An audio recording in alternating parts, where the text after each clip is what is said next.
and life is not fair. Right. But you learn things. And so in every moment I was trying to hold on to what I needed to learn. That was it. What am I supposed to learn? Because I'm not coming back to this moment. No, you're not. No. Talk about that being a pinch me moment. You had another pinch me moment when you sang backup on the Oprah Winfrey Show for the Diana Ross. Yeah. What? This girl from Louisiana, what is she doing up on stage like that? I can tell you what she was doing. She was like, oh my God! Oh my God! You know, Diana Ross is everything. Every little girl, I would say every little black girl in the United States and all over the world who has ever seen Diana Ross knows, baby love, my baby love, or I'm coming out. You know, Diana was the epitome of everything. I mean, the movie Mahogany, you know, so when you look at that, you're like, my arm fell off now.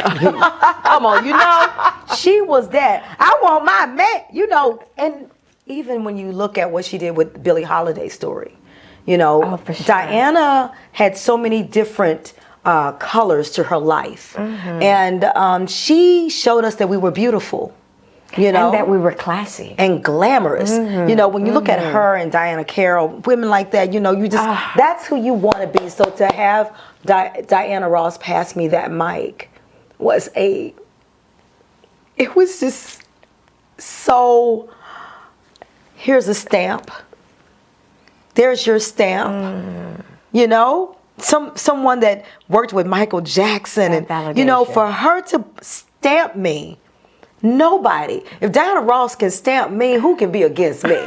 You know, that's what I thought. Who can be against me? I'm like Denzel Washington. King Kong ain't got nothing on me. I was all of that. That is amazing, because when you share a stage like that, you have that kind of exposure, because it wasn't, well, for you it was about Diana Ross. For me it would be, of course, about being on the stage with Oprah Winfrey like that. So you're sharing the stage with greatness, with legends, and you could, in that moment, shrink or shine. And look at you, girl. You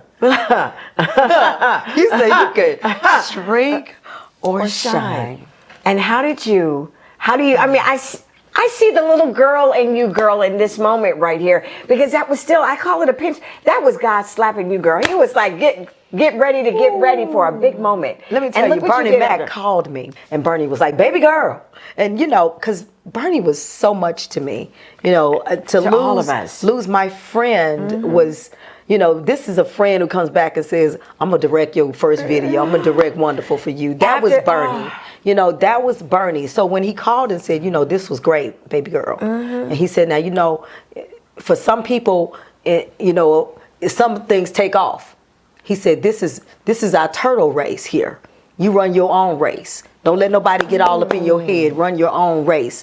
And Bernie saying that to me always stayed here. Run your own race.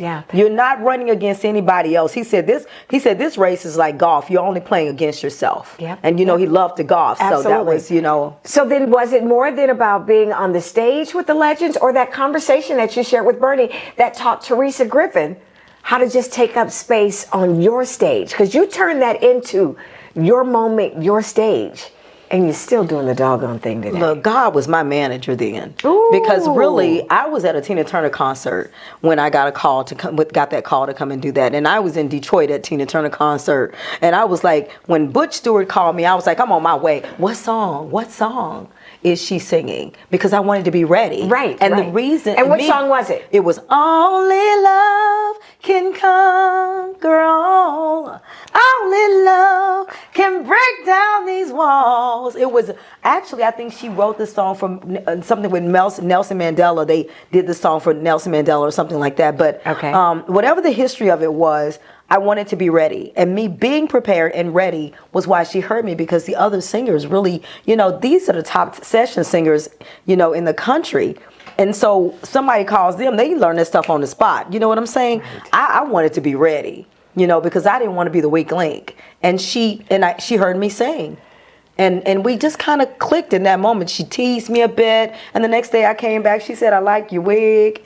I was like, "Thank you." You know, she was the epitome of everything. And